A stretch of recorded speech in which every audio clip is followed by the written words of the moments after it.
കുവൈറ്റിലെ എണ്ണ ശുദ്ധീകരണശാല ആക്രമിച്ച ഇറാൻ. പ്രദേശത്ത് വൻ തീപിടുത്തം. ബഹ്റൈനിലെ ആമസോൺ ഡേറ്റാ സെന്ററും തകർത്തു. F-35 വിമാനം വെടിവെച്ചിട്ടെന്ന് IRGC. ഹോർമുസ് കടലിടുക്ക് തുറക്കണമെന്നാവശ്യപ്പെട്ട് ബഹ്റൈന്റെ പ്രമേയം. ഇറാനെതിരെയുള്ള സൈനിക നീക്കങ്ങളിൽ പങ്കാളിയാകില്ലെന്ന് ഇന്ത്യ. ആക്രമണം കടുപ്പിച്ച US. ഇറാനിലെ ഏറ്റവും നീളം കൂടിയ പാലം തകർത്തു. ഊർജ്ജ നിലയങ്ങൾ തകർക്കുമെന്ന ഭീഷണിയുമായി ട്രംപ്. US-ഉമായി ഉടൻ ധാരണയിലെത്തണമെന്നും മുന്നറിയിപ്പ്.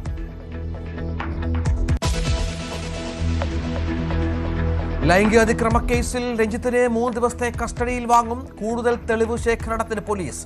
സിനിമാ സെറ്റിലുള്ളവരുടെ മൊഴിയെടുത്തു തുടങ്ങി.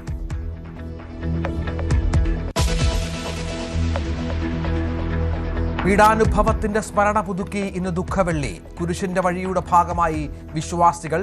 ക്രൈസ്തവ പുരോഹിതർക്കും വിശ്വാസികൾക്കും നേരെ നടക്കുന്ന ആക്രമണങ്ങൾ ഒറ്റപ്പെട്ടതല്ലെന്ന് ലത്തീൻ അതിരൂപത ആർച്ച് ബിഷപ്പ്. യുദ്ധഭീതിയിൽ ദുബായിൽ ചടങ്ങുകൾ ഓൺലൈനായി.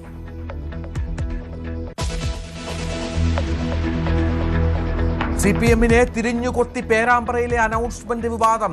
സ്ഥാനാർത്ഥി TP രാമകൃഷ്ണന് ഡെപ്യൂട്ടി കളക്ടറുടെ നോട്ടീസ്. അനൗൺസ്മെന്റ് മാതൃകാ പെരുമാറ്റച്ചട്ടത്തിന്റെ ലംഘനമെന്ന പരാതിയുമായി UDF.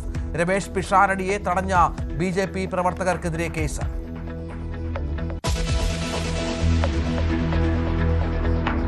കേരളം വിധിയെഴുതാൻ ഇനി 6 നാൾ. പ്രചാരണം അവസാന ലാപ്പിലേക്ക്. മുഖ്യമന്ത്രി ഇന്ന് കണ്ണൂരിൽ. പ്രധാനമന്ത്രി നാളെ കേരളത്തിൽ.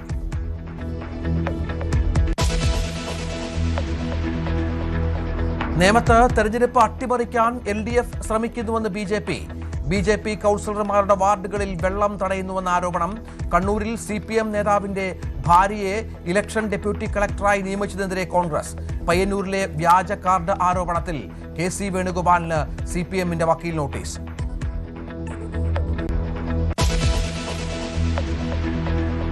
SDPIയുടെ വോട്ട് സ്വീകരിക്കുന്നത് അവരെ മാനസാന്തരപ്പെടുത്തുക എന്ന ലക്ഷ്യത്തോടെയെന്ന് AK ബാലൻ.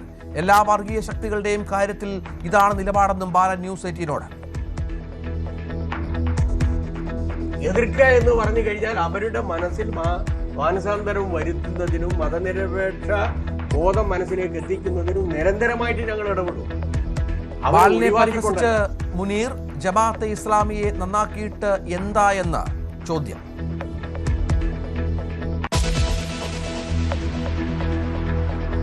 ചെറിയ കുറ്റങ്ങൾക്ക് ഇനി ക്രിമിനൽ കേസ് ഇല്ല. ജനവിശ്വാസ് ബില്ലുമായി കേന്ദ്രം. 1000 കുറ്റങ്ങൾ ഇല്ലാതായി. 5 കോടി കേസുകളും തീരും.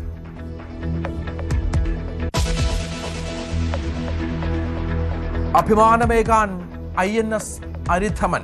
ഇന്ത്യ തദ്ദേശീയമായി നിർമ്മിച്ച ആണവ അന്തർവാഹിനി ഇന്ന് കമ്മീഷൻ ചെയ്യും. സമുദ്രശക്തിയുടെ അടയാളമാവുക ദീർഘദൂര മിസൈൽ ശേഷിയുള്ള അന്തർവാഹിനി.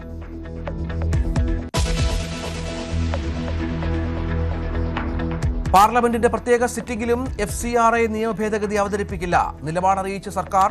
വനിതാ സംവരണ ബില്ല് വരും. 2029 മുതൽ നടപ്പിലാക്കും.